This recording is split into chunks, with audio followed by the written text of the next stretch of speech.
This was from a sit-down jet ski.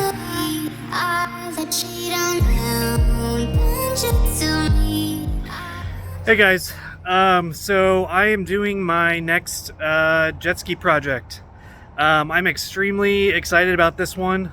What I'm going to be doing is a 1500 SXR conversion to a 1100 engine. So you might be asking yourself, so why would you put a smaller engine inside of a brand new SXR? The reason being, which is why I'm so excited about this, is you can pick up skis like this one. So I just got this jet ski. I drove to Elko, Nevada during a blizzard actually, and picked up this ski for 200 bucks. You can find these skis that nobody really wants, that they're just kind of getting rid of. I mean, I've seen some for $1,000, maybe 800 bucks, with a trailer. So yeah, this was a great deal. I got it for 200 bucks. So what I'm going to be doing is putting pretty much everything, and I'll get to that in a second, but I'm going to be putting all the engine and everything inside a 1500 SXR hull. So that kind of brings me to the point of, so why the SXR hull? So what's kind of been going on is Commander Industries buys brand new SXRs, and they gut the engine from them and place them in their performance skis. These are really expensive skis, and they use these high-end engines to build nice skis. And they have this hull that you can actually buy from them. So anywhere from 1,500 bucks to 2,000, you can pick up a hull from them. So I think they're in Phoenix, Arizona. So I'm gonna actually drive down there and pick up one of the hulls. I already talked to them, and they say they sell 2017s for $1,500, all the way up to spending $2,000 for their brand new hulls, which are untouched, not used, and they're about $2,000. So yeah, you can just pick up a hull, and that's kind of why I'm excited, is you can put all the electronics, this ski, including the pump. This pump bolts right onto the SXR hull. The engine requires a kit, which I will point that out and how to get it. And you pretty much use everything. You can keep the same carbs, or you can upgrade to the 44 SPNs. So yeah, you're looking at putting together a high-end performance ski, hopefully for under 3,000 bucks, for an 1100cc ski that handles really well on the water. Yeah, I'm really excited for this, but I'll put together all the steps and instructions, and like always, I'll be very thorough and kind of show everything you need to do. So if you do end up buying a ZXi to take the engine out of it, pretty straightforward. You can use about this long of a extension, and it actually just fits right onto these engine mounts perfectly. There's just 4 at each angle, and this will reach it. And I'm going to take the pipe off, and I'm going to slide the engine back, and then that should give me enough space to take the pipe out, and then the engine should just lift up. The Ebox, I read online there should be 3 long bolts that go through, so I'm just going to start taking these bolts off. It might be one of these 2, but I'm just going to start taking these bolts off and see if it then comes loose. Okay, to take the Ebox out, it was kind of tucked back in there, and you're just going to use a wrench to take out 4 screws. 1, 2... Oh yeah, right here. This one's out. But anywhere there's this long stem here, so there's just one on each corner basically, and then it'll just pop out. That was the only difficulties I had. This cable is attached to the flywheel, so you're gonna have to put the engine off to the side while you take the Ebox off. So once the Ebox with this one cable is loose, you can then take this out of the jet ski and you're good to go. All right, the engine is out. That was intense. So I used a hook so I was able to lift it out pretty easily. Just hooked it on something else on the other side. But yeah, you just want to disconnect all the wires, all the fuel lines. Next I'm going to work on the water box. All right, I got everything ripped out, so I kind of just wanted to do a quick inventory check of everything that you'll need. So I ripped out the engine and I kept the carbs. These are the CDK2s, which are middle of the line of what you want. I mean, these you can run and be perfectly okay. I've heard that the CN, I think they're the CN version of the carbs, are ones you'll want to replace. But if you do have these kind of CDK2s, you know, perfectly fine. I am going to replace these with my Kunis, my Kuni 44s. But you're going to be dropping, you know, close to 800 around that price for a new carb setup. But like I said, if your ski that you ripped this out of, the ZXI has these, run it. You're going to keep everything on the engine. You're also going to rip out the Ebox, so just unplug all the cables that you see. I'll get to how to do the wiring for the Ebox later, but for now just keep it. Everything you'll keep here. And we're going to take off the oil and put a block off plate here.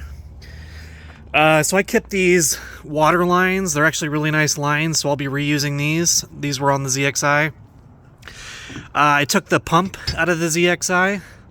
The only bad thing about the ZXI pump is it has a trim. So if you want a trim, great, keep it. That's even better for you. But what I ended up doing is bought a new Venturi. This one won't move up and down. It doesn't have a trim on it, so you can pick up one of these. So this is going to be the hard part to find.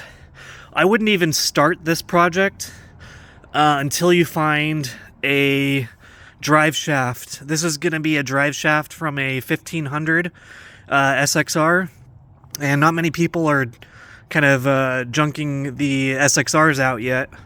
So the drive shaft might be kind of hard to find.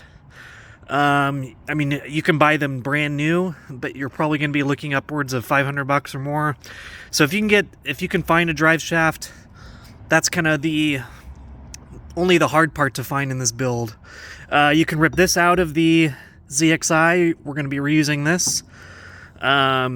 The drive shaft protector that goes on the engine, we'll keep that. We'll keep the motor mounts. And the other two things you'll need to buy along with the drive shaft is the steering cables and throttle cables from an SXR. I mean, you can get these brand new. I think they're under $80 each, so not too bad there. This is the other thing you'll need to buy is the kit. This is the conversion kit. Ultimate something watercraft sells this kit. It gives you the silicone adapter for the exhaust, the motor mount conversion, and the gas tank conversion, I guess you could say, as well as the Ebox mount, so you can mount the Ebox in the SXR hole. I think new, this is around $600, so plan for some expenses there. You can make your own. I think you can use the stock mounting plates. You just have to drill some holes.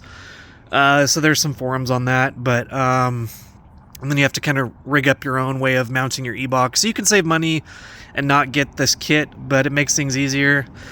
And of course, you're going to keep the exhaust.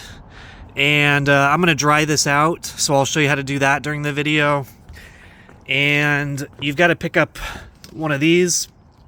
You can use the ZXI one, but it has some extra electronics on it for the trim and another button. So I just decided to get one of these.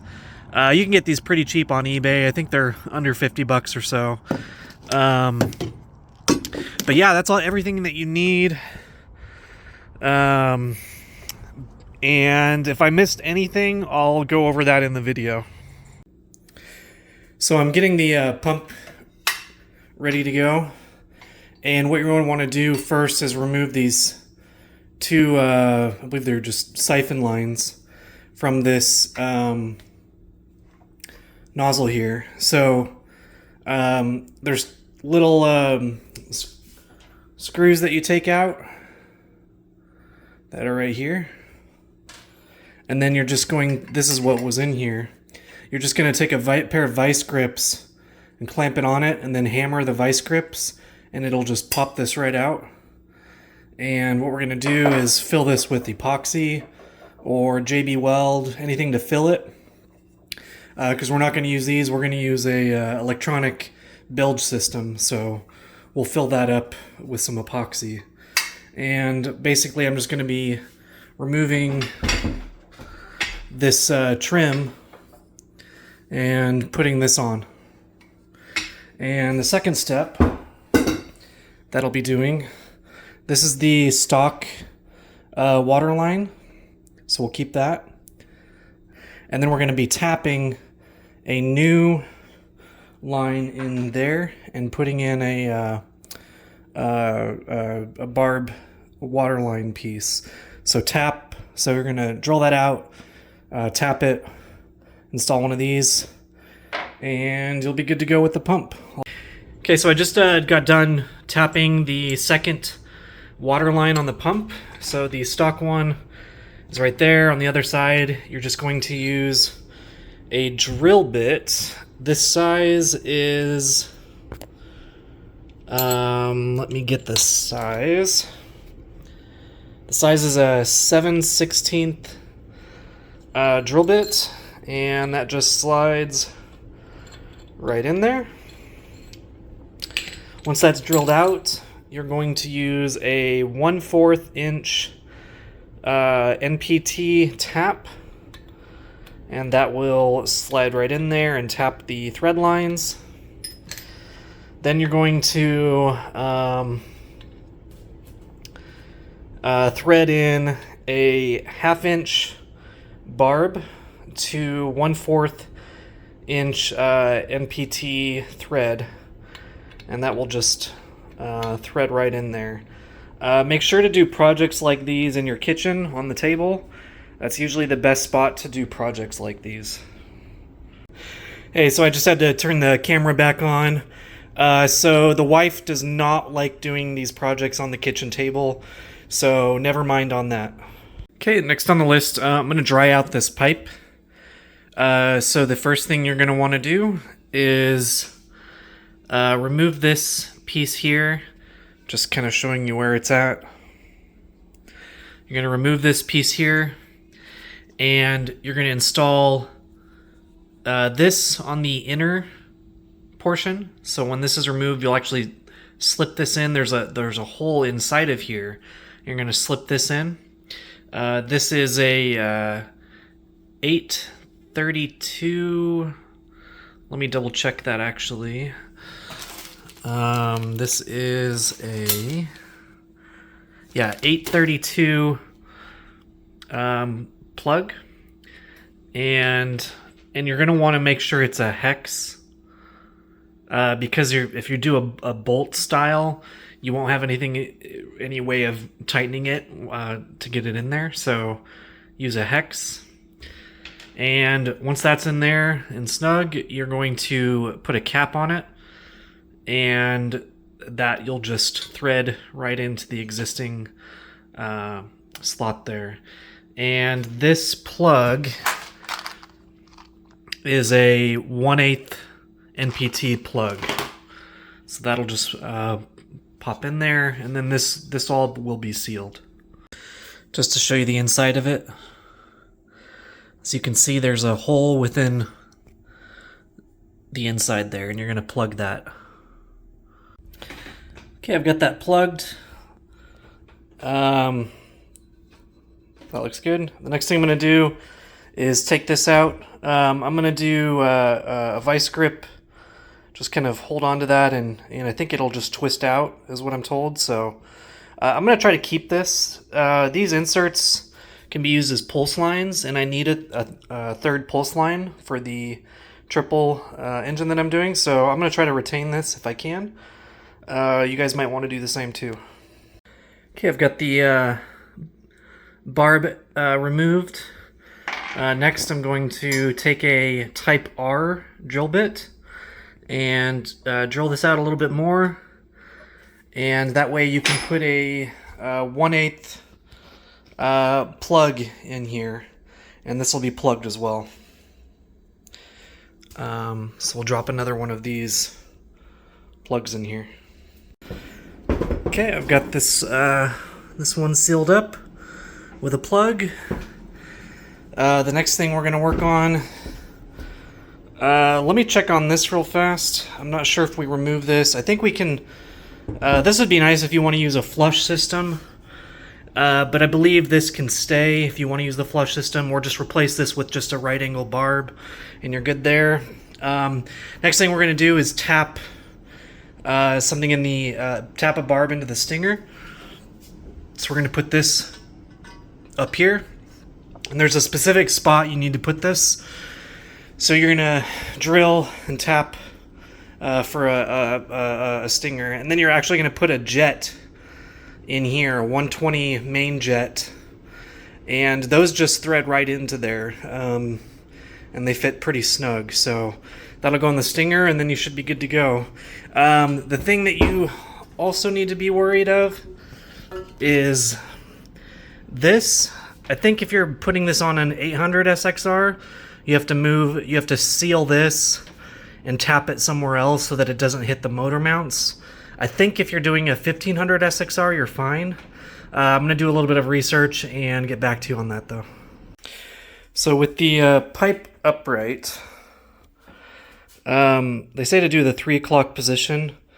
That way it kind of clears the side of the hole, because the side of the hole kind of curves, and then you don't want to go it too low because it'll interfere with the motor mount. So just right about there. It's not completely up and down, but just right off to the side. Well, that's where we'll drill and tap.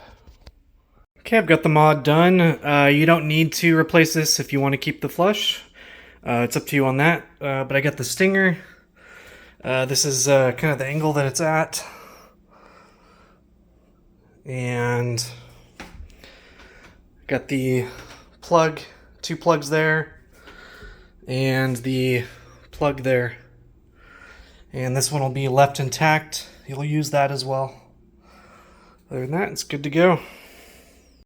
Okay, so for this last part, the stinger, all you have to do is tap it. You do that with a M5, and once you tap this barb, you'll have some threading in there, and this jet just screws right in there now. And yeah, that'll make it so you don't get too much water in your stinger, and it'll be good to go.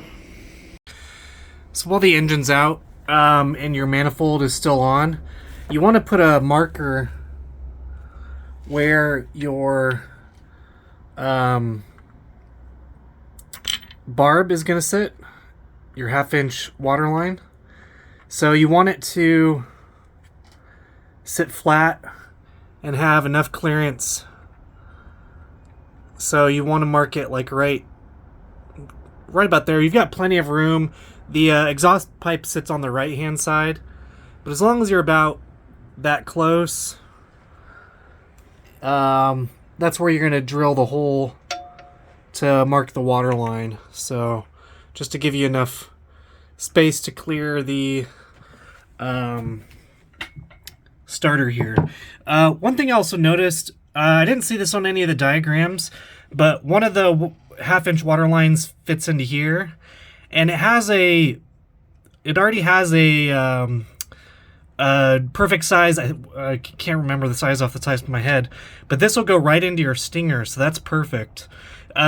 the diagrams I showed had a T somewhere in the line before it hits this. So I don't know if this is aftermarket or not, but if this is on your manifold as well, you can just route this right to the stinger and tap another one right here, and this will go to the stinger. So anyways, yep, that'll do for that. Okay, I took the manifold off. This will let me tap the marker that I kind of rubbed off. Yeah, I'm gonna go tap that, and I'm going to be doing a full rebuild, so this whole engine's going to be coming apart, so I'll just slowly show you my progress on that. So it actually got closer than I expected and or wanted, but it actually is perfect. So I just want to give you guys a good representation. It needed to be over just a little bit to the left, and if possible at an angle, but that might be a little bit hard. But as you can see, I barely got that close to the pipe there, so, and my camera can't focus. So anyways, looks good. Done with that project. Okay, so I'm gonna read a diagram and do this video in bits and pieces of telling you what you need to do. Basically, we're gonna get rid of a few things here, keep these two things, keep this, keep these three things. This will go to the flywheel cover over there.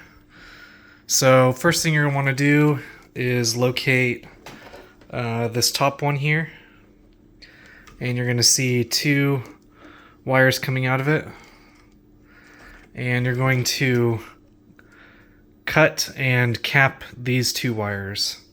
So this is going to be fully removed.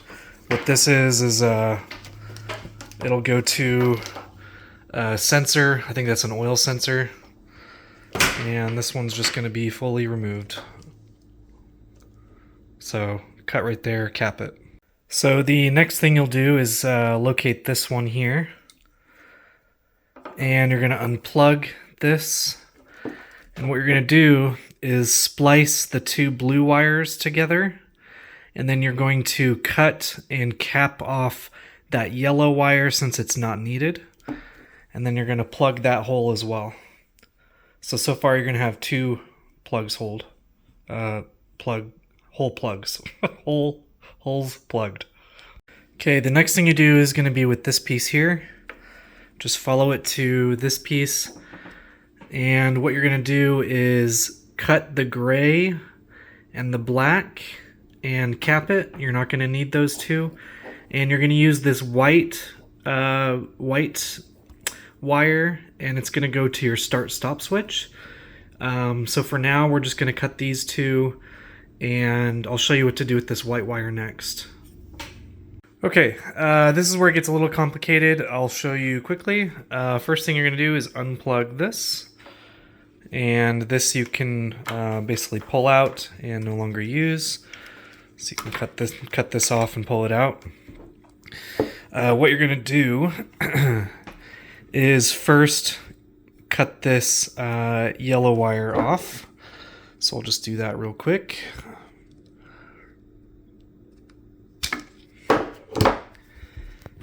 Next thing you're going to do is cut the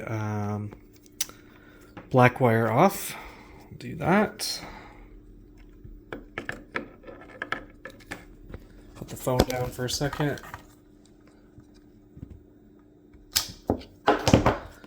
Okay, black wire is cut.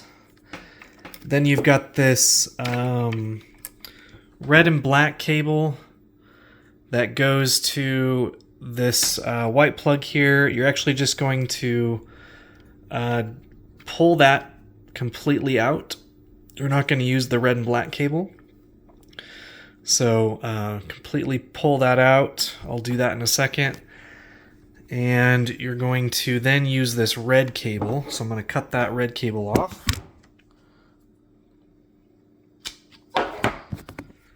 So I've cut the red cable off, and you're going to be using this red cable. And you're going to be using the black ground cable that you cut.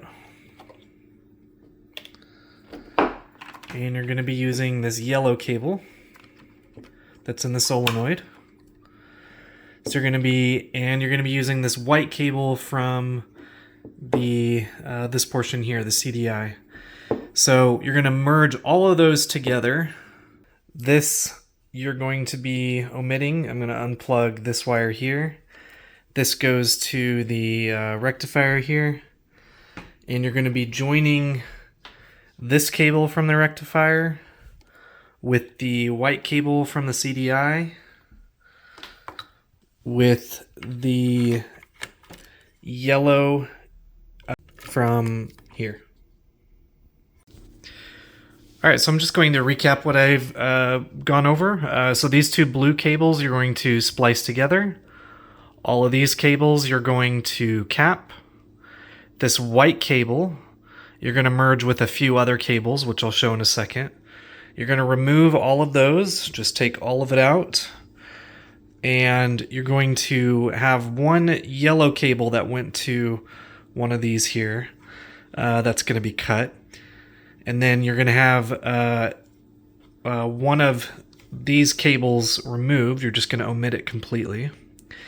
And you're going to take this cable, this white cable, and the ground cable, and this cable right here. And you're going to take all those cables that I just pointed, and you're going to merge them into the start-stop switch Kawasaki cable, which you're going to create a new plug for right here. And that'll go to your start-stop switch, and then these three holes are going to be capped. Alright, one more video before I button down the hatch on this Ebox. Just to kind of give an overview of what I'm about to do. So these I spliced together, the two blue cables. I bundled up all the other cables that I won't need, and I made sure they're nice and sealed tightly and wrapped, shrink wrapped. I then have this white cable coming out, and another black cable going to the post from the CDI here. So there's that, where that goes. And I then have one ground cable coming from the post and one red cable going from there. I kind of joined them together. And what you're going to do is take the white post, the red post, the black post, and the yellow post from this guy, and you're going to join them into a start-stop switch cable. And I just reused one of the cables that I unplugged. I'm going to use the same coloring code. Instead of a black and red, this is essentially going to be for my white. But I'm going to reuse this cable. And yeah, I'll just plug into all of those and route up to your start-stop switch. The other thing that I did was put caps on all three of these. You can buy these caps off eBay. And then I bought some nice belay inserts because these cheap plastic ones break.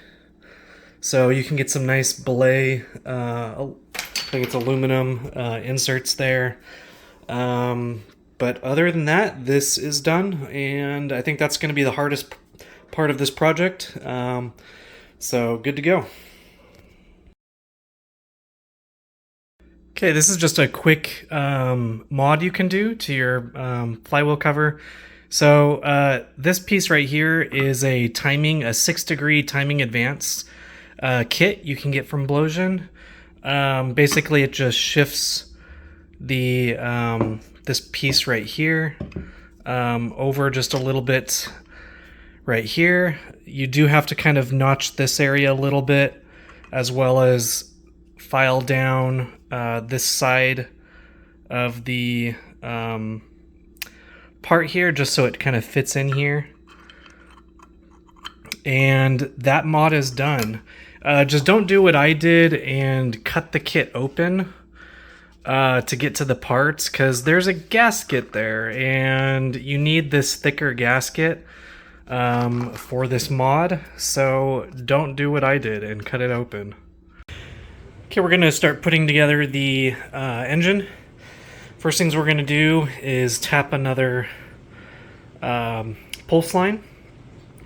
So we're just gonna put it right here where that C is. And you can get a kit from Watcon where it gives you the pulse line and the drill bit that you need. And we're just gonna drill through it. And once that's drilled through, we don't need to tap it since this is just a push through. And we're gonna put a little bit of a sealant on it, and probably some JB Weld basically to seal it once that's pushed through, just to make sure it's nice and sealed. So, all right, so I'm gonna just briefly show what I'm doing for the bottom end rebuild. I would recommend just using this video with in conjunction with some videos that are already out there. Ericsson Machine and Performance has awesome rebuild videos. The one I like is the one where he rebuilds a 62T. You can kind of get all the knowledge you'll need off that. I'm just going to kind of show you from the Kawasaki 1100 standpoint, just kind of a few things as I go. So I do the same thing. I prop it up on the bottom cylinder part. Nothing's bolted in. I'm just propping it up here. You're going to want to oil lube this, get it nice and oiled down, so you don't run into any engine issues when you first start up the engine. And what you're going to do is line up all these little knobs and the hole part so that they're all facing towards you so you can see them. And these little slots, they're going to rotate downward into this, and that's where they kind of lock into place. So it's one going to lock there, there, there, there, there. And then this middle part is going to, you're going to kind of move it around until it drops down into these holes. You got to make sure that all three, looks like there's just two, sorry. Just two of those are going to drop down into there. And then you won't be able to shift the bearing there. So everything should lock into place. And I'll go over the next steps after that. Just as an extra tip, when you're kind of locking everything into place, so that's where it's dropping down into that slot. Dropping down into that slot. The top side of the bearings is going to have a little kind of indicator there, and that, if it's facing fully straight up, that's when you know the bottom is close to being dropped into that little slot on the bottom, and then you know it's locked into place. And then these will kind of go freely, but then lock into just that left side there. So, but just make sure that these bearings are dropped into place. You can kind of lift up on this side and just barely move it until you hear it drop down into it. And that's about it. And also, don't skip a step like I did. I forgot to do the Yama bond on the top. Just do a thin coating and make sure all the seams are kind of coated. And I probably used a little bit too much, but I think it works.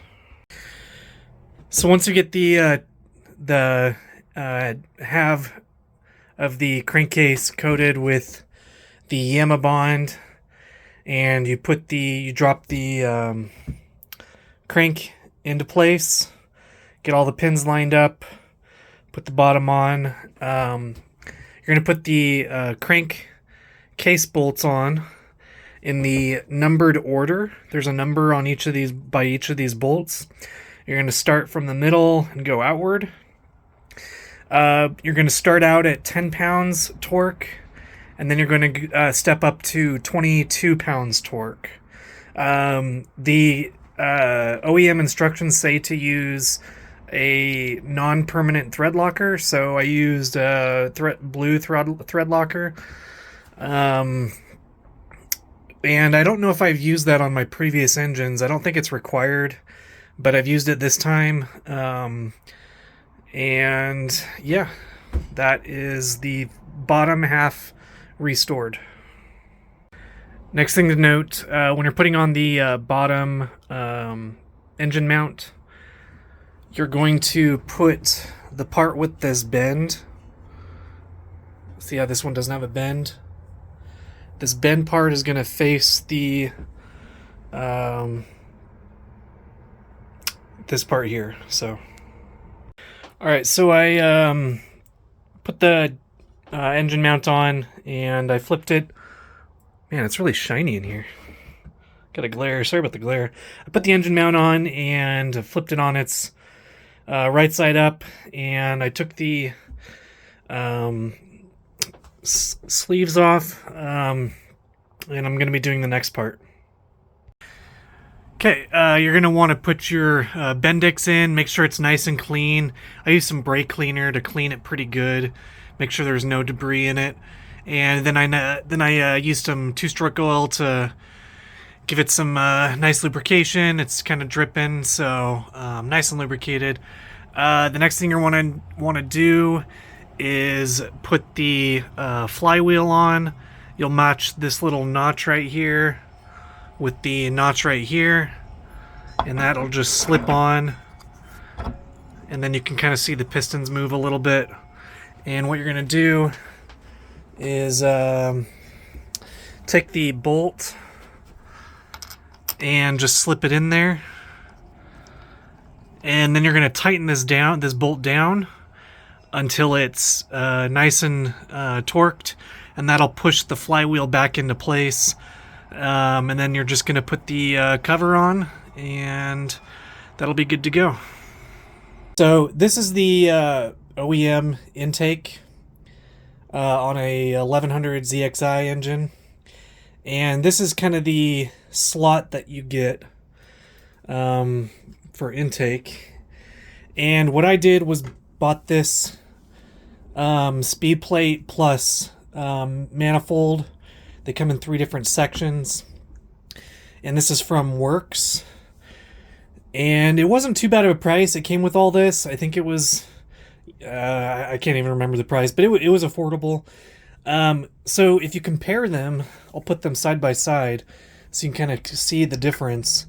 As you can see, you're getting a quite a lot larger inlet for air consumption, and the port on the other side is significantly larger as well.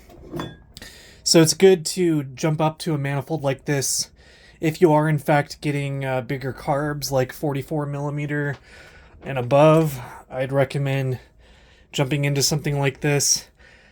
Really easy to do. The other thing that you're going to want to get, if you kind of want to follow suit with everything, the V-Force also have a lot bigger insert.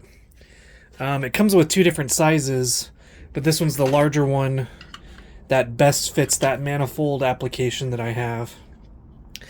And having, you know, a V-Force with conjunction with the Aftertake Works manifold ensures that you're getting larger intake all the way through.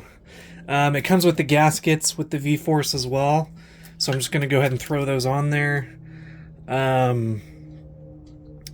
and slip. They're really easy to do. You just basically slip them in there, and then you put a gasket on top. And at least I think they're easy.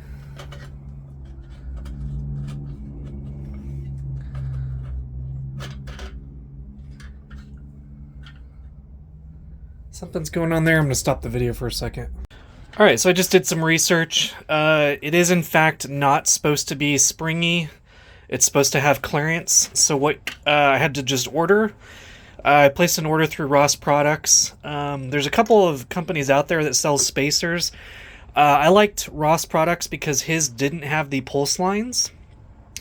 But you could, if you wanted to skip the part of tapping this middle pulse line here, you could get one of his one of the spacers out there that has a spacer with one of these barbs pre-added to the spacer, so you don't have to tap this. So that'd be kind of convenient.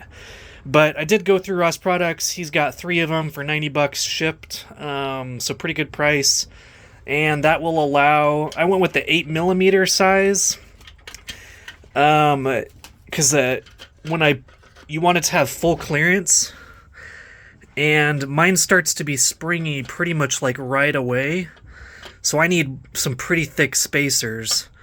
I'm surprised they don't have any bigger spacers than this, because those start to compress pretty much right away. But I'll get the 8mm in, I'll get those added, and that should be perfectly fine. It'll probably just have a little bit of threading, I'd imagine, that the 8mm do, so just a little bit to put the nuts on. And yeah, that should be good. I am now kind of worried that I don't have enough threading, because it will have quite a bit of thickness there as well. So we'll see. Alright, so I did some research and some testing, and I found out I had to pull out the studs from these. I just took some vice grips and twisted them out. I didn't care about the threading since I won't be using them anymore. Just twist them out with some needed torque. And the size that I found that you need to replace it with is 50 millimeters exactly.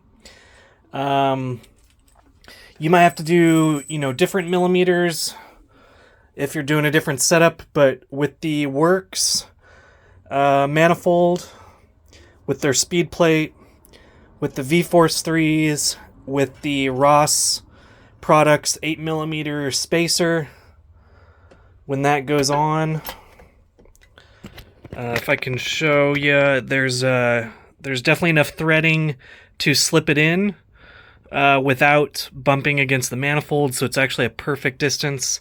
So 50 millimeters, and you'll need to buy these 50 millimeter stainless steel studs. Okay, one last thing before I put these manifolds on. One other thing that I'm doing is port matching it just a little bit. So I'm taking a metal file and I'm just rounding off the inside corners a little bit. It came with 2 different sizes of inserts on the V-Force 3s. This one was just a little bit too wide, and this one was basically perfect, but the plastic kind of was too much on the middle, so I actually just port matched this as best I could. So now the outside's clear. There's still a little bit of it doesn't clear on the tops and bottoms, but both inserts do that. So I did try and file it down a little bit on the sides, but other than that, they're port matched now. I'm going to clean them up a little bit, and I got to do that for all 3 of the inserts, but I am using the smaller insert just filed down on the outside corners there. So okay, I've got the manifold on, just kind of a video of it completed. So that's the clearance with 50 millimeter studs. You're gonna need 3 gaskets in between each layer, so 1, 2, 3. So spacer, V-Force, manifold. The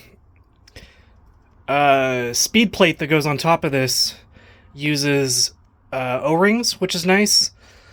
So you can the idea is you can be able to take the carbs off quickly and work on them and put them back on, and not have to replace the gaskets because you got O-rings.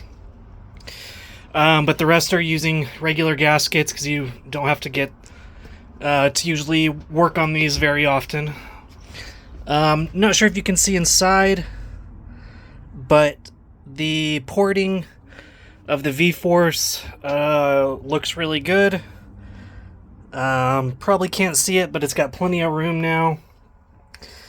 And what I'm going to do next is show a brief kind of demonstration of what to expect with your carbs. All right, so carbs are pretty straightforward. I kind of did the math on if you can do cheaper setups. There are cheaper setups out there and different vendors you can buy from. The path that I thought about doing was buying Yamaha GP1200 carbs, which are SBN 44s, because you can get them on eBay for, I mean, I've seen them for 99 bucks. So you can get them really cheap for 3 carbs. The drawback about that is you have to, tear them apart. And what you're going to be missing is this mechanism. So if somebody can give you this end piece here, which is this part, and you're going to have to drill a hole through the GP1200s, and then you're going to have to get the spring and this throttle wheel. So if somebody has one lying around, or if you can find one, I tried to find one, I couldn't find one. So you got to do a little bit of modification to get the GP1200 SBN 44s to work. Also, you have to buy rebuild kits for them, which are 50 bucks each. And you have to buy jetting kits, which, I mean, I've seen jetting kits as high as like 70 bucks for the needle seat, everything that you need. So you have to get the jetting kit and the rebuild kit and this thing. Then you have to also buy a few right angle fuel inlets, which are about $6 each that I priced. So you have to buy 1, 2, 3, 4, 5, 6 of those. So you're getting pretty expensive. What I did and what I'd recommend is going through Jet Maniac. He has actually really good prices, and he jets them for you to spec. So you don't have to pay extra for the getting the jetting right and everything like that. Everything he does for you. What you will need to do is buy 2 of these. These are couplers, and you're going to be using the smaller one. It comes with 2 sizes, and you're going to take this piece off, this end piece that I was pointing earlier. You're going to take that off on 2 of them, and you're going to leave it on 1 of them. And what you're going to also have to do, so once it's off, here's the coupler that I started to add. You're going to have to grind this piece off. So you're taking a grinder and just cut right off the threads, right on the line there. And that way, when you put them on, that coupler will be the only part joining these 2 pieces together. This threading will be out of the way, and you'll do that for both carbs. You'll need gaskets for them. You'll need a gasket on this side, and you'll need a gasket on the bottom side. Or excuse me, you won't need a gasket on the bottom side because that's where the O-rings are.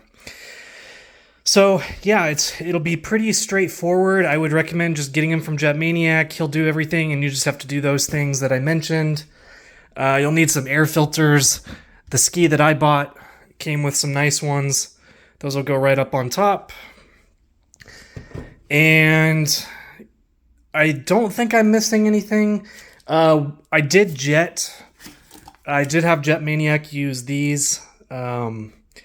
And I'll have to do another video of me actually running the ski to let you know if I do anything different. But this is the Jet specs. And yeah, I really can't think of anything else that I'll need to do. I'm going to replace this throttle wheel with this one. This one it's a way easier to tune your throttle wheel because it's very granular and it looks nice. So I did definitely pick up one of these if you're buying from somewhere. And what I'm also going to use is a throttle bracket. So this will go on this side of one of these sides of the carbs. I believe it's the other side. And that'll give you a mounting position for your throttle cable, since we're going to be doing kind of a conversion of a 1500 to 1100 engine. So you need some type of bracket, or just kind of make your own. You can kind of see what it looks like. Pretty simple. And that'll mount to the back of one of your carbs. I'm going to try this technique. One of my buddies told me about it, and he said he got it on. Basically just zip tie the clamps, the rings together, and then when you put the pistons on, the zip ties just slide down. So we'll see if that works. Okay, so the zip tie technique worked. Not with two. You're only gonna get have help if you zip tie the bottom part, because the top one just slides into the bottom one, and it was just way too chaotic.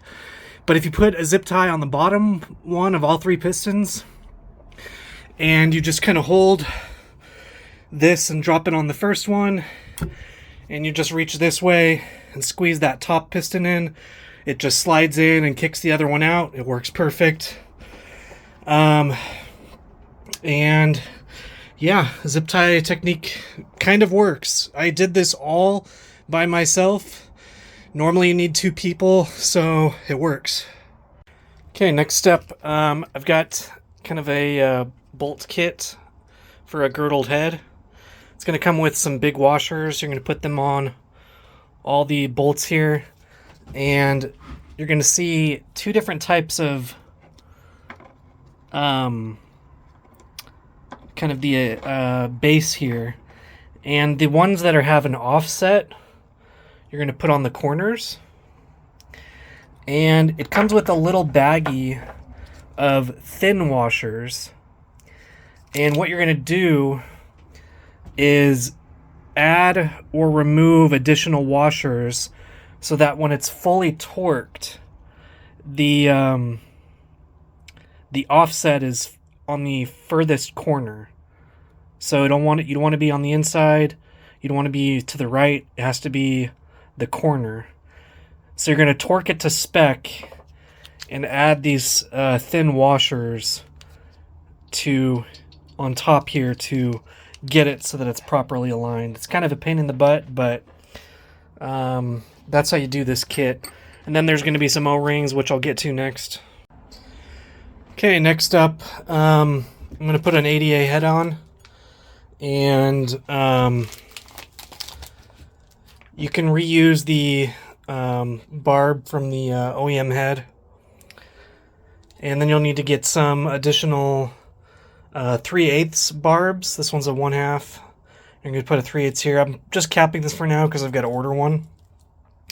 So you're going to install those, flip it over, and you're going to install this O-ring. And what you're going to do is use some of this stuff, assembly goo, and you're just going to kind of coat the O-ring with it, and you're just going to push it down and almost backwards, to be honest, rather than pull it around.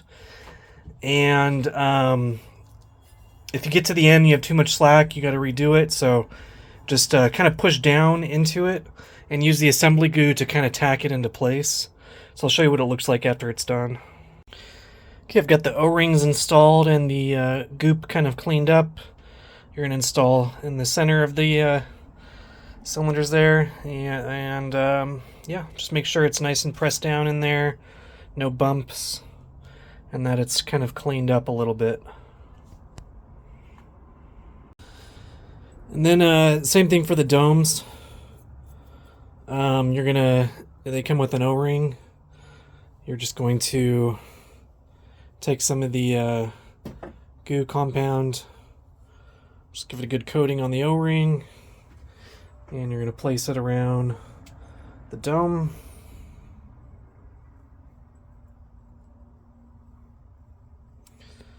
Make sure it's all good. And coat a little bit around the top ring there, just so it slips in there easily. And that just drops right into the cylinder head.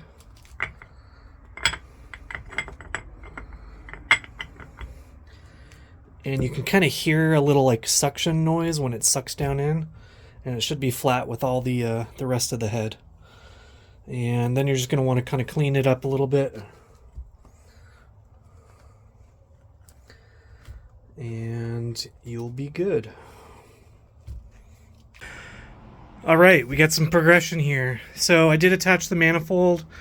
You want to torque these to 15 pounds. And I just added the flywheel cover. The flywheel bolt, you want to torque down to 72 pounds. Basically, it's just the nut right in the middle of the flywheel there. And you just want something to make sure this doesn't move. I just slid this in there to have it brace against the ground. And then you can just torque it to 72. On the inside of here, I actually kind of learned the hard way. So on the inside, on the cover, there's a little piece that kind of spins freely.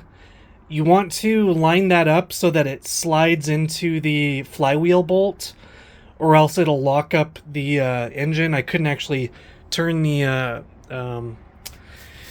mid shaft there because there's too much tension being pushed because I didn't slide the piece into the bolt. Hopefully that makes sense. It's pretty easy, pretty straightforward. If you just pop this open, you'll see it. Other than that, I've got the carbs on. I'm just about ready to attach those, bolt those down, and we are looking good. So let me do this real fast and show you then. Okay, a couple things with lining up the carbs. I like to reset and draw a line to where the default stopper is, and put a little line on one of the pegs that line up with it. That makes tuning it a lot easier. Another thing is, so these flaps inside need to be identical, and a kind of a cool trick is, so if you snap this, you want to hear kind of an impact. So put your ear up to this one and this one and this one. If you snap it and you don't hear anything, like if this one sounds louder than this one or this one, then you need to adjust the coupler either in or out, depending, because you want to be able to snap and hear both that back part hit the metal and make the same amount of sound. That way you know that the carbs are lined up. Because I've noticed if they're not lined up, these two, for instance, these two won't make any sound, and this one makes a lot of sound, then you know that these flaps are slightly more open than that one. Okay, the stock 1500 SXR water box has, I think it's an inlet and an outlet. There's some type of cooling sleeve on the inside. Because I'm using a 1100 dried out exhaust, and there's going to be a barb in the stinger of the exhaust, I won't need these two, so I'm going to put a cap in both of these, and that will just leave the exhaust stinger having the water there. So yeah, just put a cap on these two. Alright, so I just got back from Washington. I snagged a hole. Great condition. I was going to go drive down to Phoenix to Commander Industries and get a hole, but somebody in Washington had one. This one's like brand spanking new. Not a scratch on it. And yeah, I think it'll be fine. He actually sold me a carbon fiber hood as well, so I've got that inside. So yeah, I snagged this for $1,000, so that's going to really help my project's total cost. And yeah, let's get going. All right, so this cleaned up pretty nicely. This is the hole that I picked up from Kennewick, Washington, and I actually kind of removed the decals on the front. Okay, I'm installing the pump, so I just want to give you a tour of what all these connections are. So the two on the far left and far right, these two are going to be your water lines, and those are going to feed into this one and that bottom one. You're going to actually cap that middle one. You're not going to use that one anymore. That's a drainage pipe. So cap that one and zip tie it. So that one's a water line and that one's a water line. I actually cut this one a little bit shorter. The OEM one came way out here. I have no idea why. So I cut that shorter. And this top one here is the siphon, the stock bilge. So you're going to leave that white part in, and that's going to hook up to that top one there. And that very far right tube is going to be, it's going to have a cap on it, and this is going to be your turning cable. So put that cap on the end there, and the turning cable goes through there, and the turning cable comes out that one, and that's the drainage pipe, and this is the siphon line. So the siphon will plug in here, and the two water lines are here, and this is the one that I had to tap. I would give yourself enough water line so you can pull the pump out and have a lot of room to plug it in and then stuff it back in there, so you'll kind of have these bent on the side. It's nothing worse to have short water lines and trying to hook it all in together, so give yourself plenty of room to hang down and hook it up here before you stuff it in. And that's pretty much it. So it's kind of hailing outside. I found a small window where I can do a video. So I ended up doing the water hoses just straight down. It was getting a kink if I was doing it differently. So I just kind of went straight down. I had plenty of arm room to get in here and hold it. So a lot of space to work with. The 4 bolts to mount the 1100 pump, it was a bit snug. I thought it wasn't the right fit at first, but I just kind of torqued it into place. I put the bottom bolts on first, torqued those into place, and the top ones lined up. So everything's fits. And I hooked up the turn cable, and that just goes right back in there. And make sure to use the water sealed grommet that goes inside that. And other than that, I've got the 2 water lines hooked up and the single stock bilge. That's the siphon, I guess it's called. And this is the only part I had to buy. This was from a sit-down jet ski. Can't remember exactly which one it was. I think it's a just buy this one if you can find it. But yeah, everything works great. The turn cable turns. So next, on to the next project. Okay, I know you guys are gonna run into the same thing I did, so I'm just gonna help you out here. So you need these 3 things. Don't cut corners with this. Get them off Partzilla. They're just a few bucks each.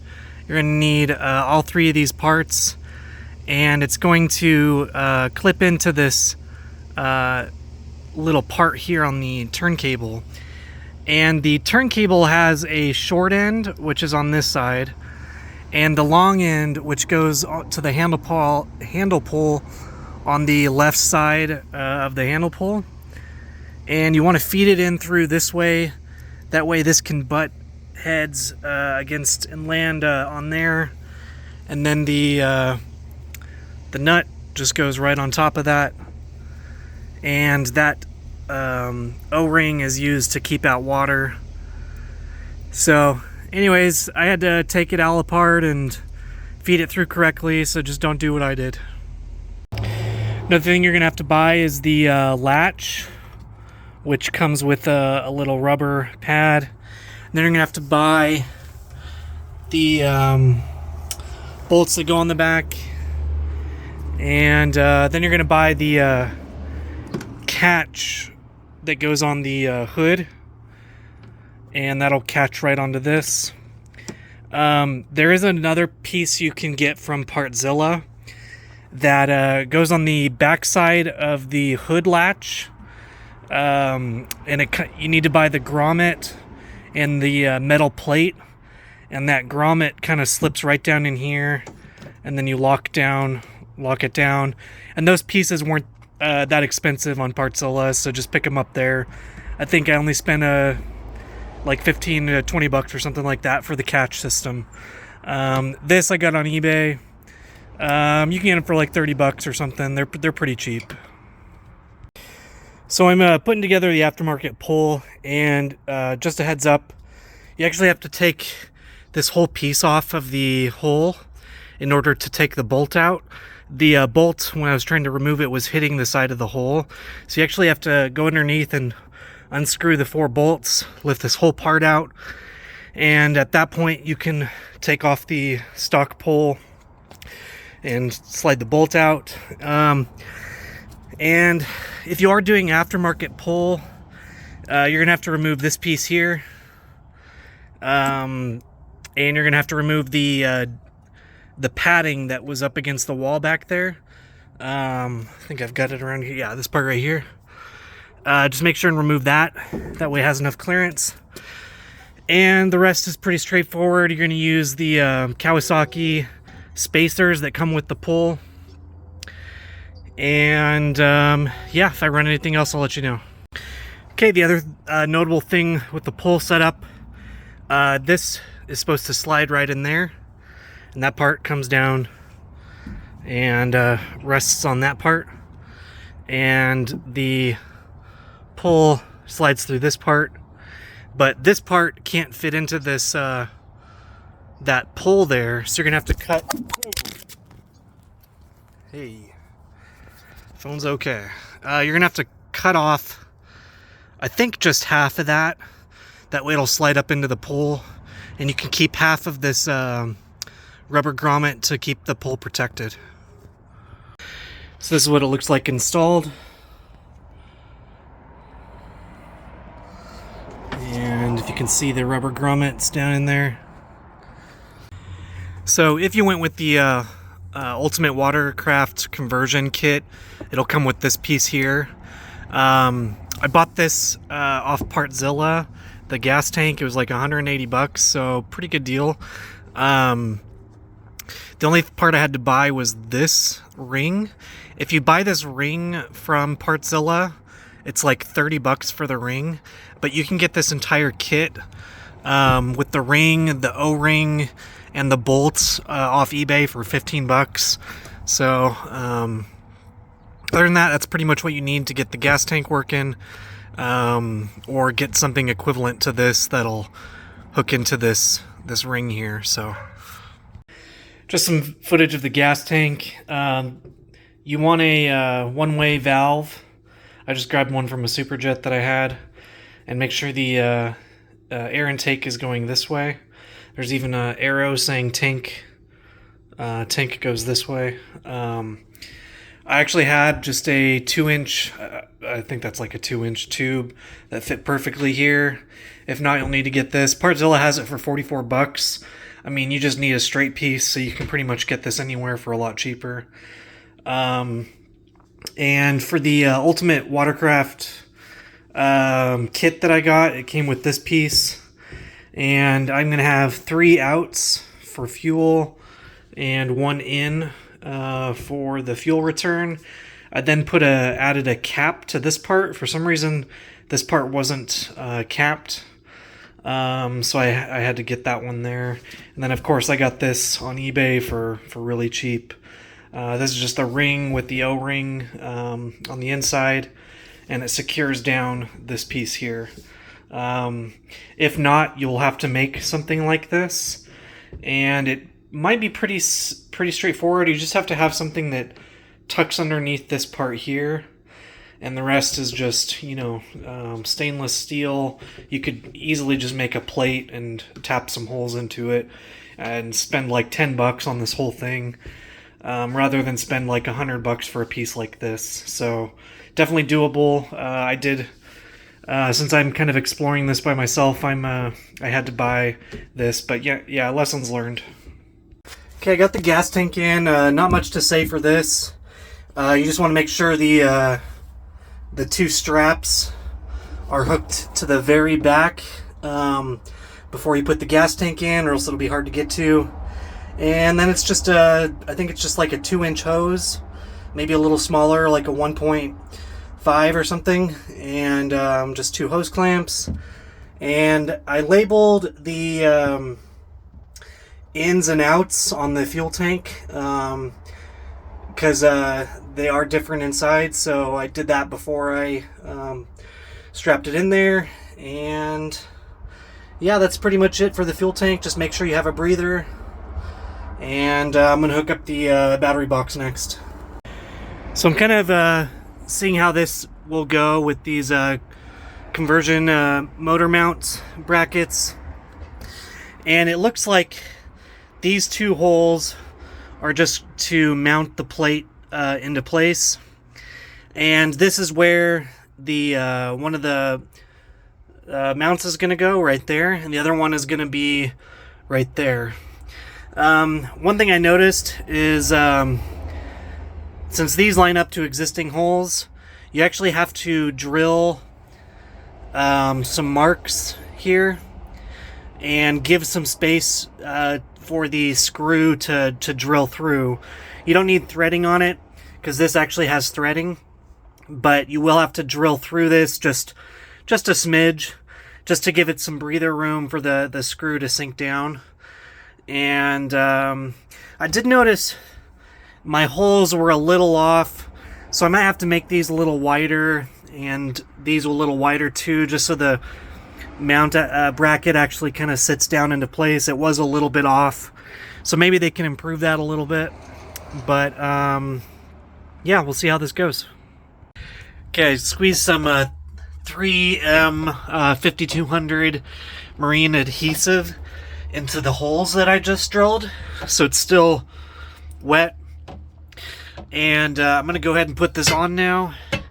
And when I screw the holes, they'll kind of sink down and form around that 5200, and it should be pretty waterproof. I did that for both sides there. Not sure if you'll have to do this too, but I had to grind this mount ever so slightly so that it could be shifted over to the left more, and that it wasn't resting on the washer. So you might have to do that, but for some reason this was a little off, so I'm a little bit worried, but we'll see. Alright, I've got the engine mounts mounted. I've got the water box bracket mounted. The nice thing about this is you can unscrew it from the left side and take the water box out easily. That just slides out.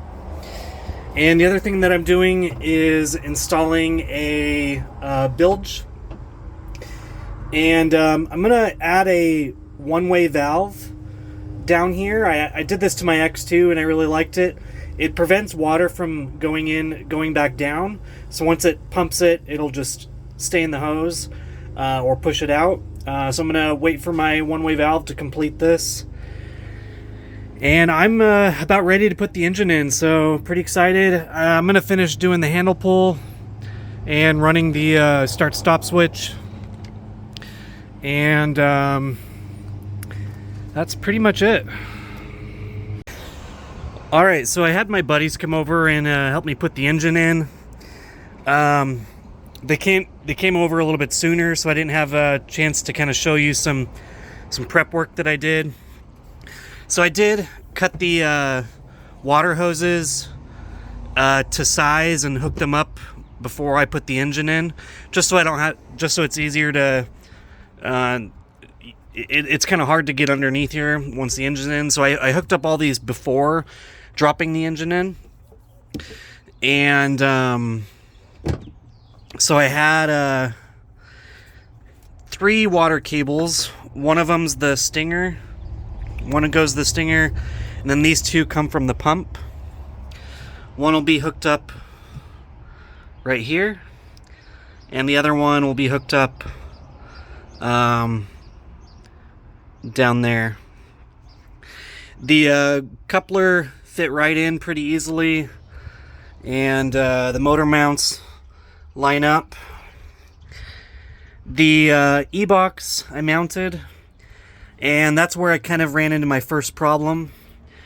The spark plug cables don't reach to the fullest, to the farthest one, so I need to get a either an extension or add new cables. I haven't figured that out yet, so once I figure that out, I'll take another video on that.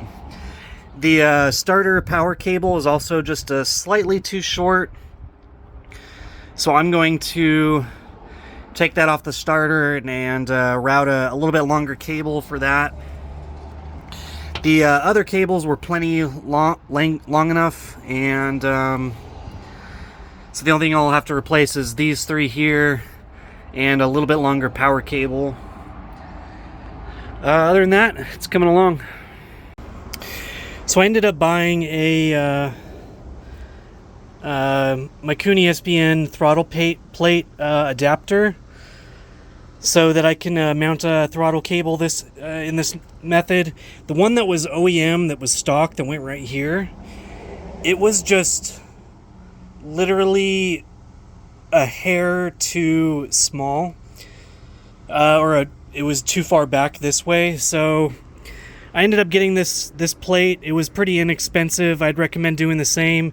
It kind of tucks the cable away too, instead of having it in the middle. So it's all in all kind of a win, and I'd recommend getting that adapter as well. So I'm pretty happy with what I did here. I usually have these fuel filters back at the gas tank, but I actually kind of like them up here. I think it looks pretty nice, and it's kind of serves as a quick disconnect if I need to take the carbs off, and I can easily always see these filters to see if they're clogged or needing replaced. So I think that's a pretty slick little spot to put in there. Other than that, I put the air filters on, and I routed everything. So I've got dedicated fuel lines going to each carburetor. And then on the other side, I've got all the return lines joined together, and they're being fed back into the gas tank through that line. And then of course the pulse lines, and haven't done the primary yet. That'll be next, and doing the exhaust pipe next. And that's the one-way valve that I installed, hooked right up to the bilge. I've got the bilge wires coming up here that I still got to disconnect, so they're hidden behind the tube, which is nice. So I'm doing the water routing right now, and this will go to a pisser, and this will go to a pisser, and I'm just going to put them right down in there. This cable links up to the head here. And one other thing that I did was I've got the Stinger. Let me get these out of the way. The Stinger water line teed off of the manifold. If you remember from my previous recording, it tees off the manifold, and I've got it kind of strung up here to this filter, this water filter. That way no debris gets into the Stinger. So I've got this kind of wrapped around here and then connected back into the Stinger. So that's kind of tucked away, and this is easy for maintenance. It's going to be right over here, kind of zip tied. And that leaves us for the only other water line, and that's the 1/2-inch line that I've got kind of strung up from the manifold, or excuse me, from the pipe. It's right underneath here. It's kind of hard to get to. I'd recommend hooking it up before you put your pipe in, but it's right on the bottom side of this, below this Stinger basically, and it's a 1/2-inch line. I was going to route it up here and hook it up into the rest of them, but I realized it's so close down to this 1/2-inch line half-inch. I think it's actually just the OEM pisser, so I'm going to uncap that and just route this line since it's just so close to it. Or excuse me, this one here. I'm going to route it and just send it out the back there. And the other two lines, which are these green lines, I might not do green, but we'll see. It might grow on me. I'm going to put them out right here. So it's kind of up to you if you want all three lines here. You'll have to get 1 1/2-inch pisser and 2 3/8 pissers for all three of that location. So I kind of didn't want two different types there. So I'm just going to send the half-inch line right out the OEM pisser right there. So I think that'll hook up nicely. Oh, and as far as mounting the pipe, there's really just 4 bolts here. 1, 2, 3, 4, and you put this in, and I'm probably going to get some slack for this, but this was almost impossible to put back in. There's these like metal circular things inside here, and I was struggling pushing them in there, so I actually grinded just this one off. I can still send a bolt through, and I left this kind of that center bearing brace in there. But yeah, I did grind that flat, and then that just sinks in right nice and easily. And then lastly, you hook this up to this tube. You kind of have to pull the water box forward a little bit, and then it'll just nicely hook right up into that. Some people got an angled one, but I have no idea why you would need an angled one. This one hooked up perfectly fine. Yeah, everything's looking great, guys. We're like 10 minutes away from being done. All right, guys, I'm getting way too antsy. I think I've done some stuff without videotaping it again. This thing's almost ready, so I'm just like cruising through it. So I forgot what I videotaped, so I'm just kind of going to do a recap of everything. So I did get the extension cable. I think alternatively, I think I'm going to actually rewire this all the way back to the Ebox there. I think it'll just look nicer. It looks pretty nice as it is, but I've got that little in-between part. I got the water line routed. I think this isn't OEM, at least I don't know if it is. This is just a flush line, and I've got the flush line hooked back into this. So I replaced the right angle barb that I had and put back the OEM part right here, and just use that as a flush in case I ever need to. And yeah, I hooked up the cooling lines. I've got the flow control valve routed up this way. This is also a water filter. So this is coming from the Manifold T, and I kind of just looped it around, and then it's going to go back into the stinger. So it's going to control debris from coming from the pump and filtering it out here. And then it's going to go to the flow control valve, which stops water flow when you're idle and low RPMs. And then I've got it hooked into the stinger, which also has a threaded jet. I think it's a 120 jet. And other than that, I've got the bilge set and routed up. I've got the one-way valve hooked into the bilge. The fuel lines I've kind of routed all nicely. Primer lines all hooked up right here. And I didn't do a video on the handle pull because every handle pull is different. I got this one from China, and it's great. They're all a little bit different. It's pretty close to the belay pull. I mean, honestly, it's a great pull. It's cheap. And yeah, I did a 4-degree fat bars from RRP and put a chin pad on, and a guy on Facebook does these chin pad covers, carbon fiber, which is nice. I'm not going to do anything with the rear sponsons or the front sponsons yet. I'm going to learn the ski first. Yeah, the next video, which will be here very shortly, I've just hooked up the battery. I'm gonna go ahead and start it. In fact, I know the fuel's not in here, but this will be the first time I'm starting it. Hopefully it turns over, at least. Oh, no key. Cool. So it's at least turning over. It means electronics are working. So I'm gonna crank some fuel into it first, and then I'll do another video of it doing the initial startup, and I'll let you see how it sounds. I did start her up and she runs great. Had to do a slight amount of tuning. I ended up on a half a turn out on the high and a turn and a eighth out on the low. And I adjusted the idle screw just a little bit, and she starts without primer and runs great.